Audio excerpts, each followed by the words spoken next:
નમસ્કાર, હું Rinku Prajapati public Indian ન્યૂઝમાં આપનું સ્વાગત કરું છું। શરૂઆત કરીએ આજના સમાચારની। એસઓજી પોલીસે 4 વર્ષથી ફરાર આશિફ શેખની ધરપકડ કરી। 4 વર્ષથી ફરાર હતો। આણંદ જિલ્લાના ખંભાત શહેરમાં એસઓજી પોલીસે એક મહત્વપૂર્ણ સફળતા મેળવી છે।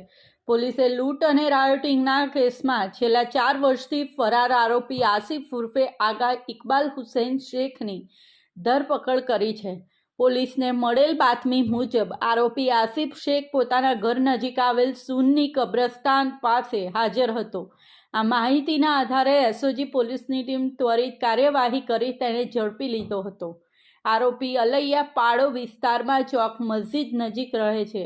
4 વર્ષ પહેલા ખંભાત સિટી પોલીસ મથકમાં આરોપી વિરુદ્ધ લૂંટ અને રાયોટિંગનો ગુનો નોંધાયો હતો, જે બાદથી તે ફરાર થઈ ગયો હતો। હાલમાં એસઓજી પોલીસે તેની અટકાયત કરી અને વધુ તપાસ માટે ખંભાત સિટી પોલીસ મથકને સોંપી દીધો છે। આ સાથે આજના સમાચારને અહીં સમાપ્ત કરીએ છીએ।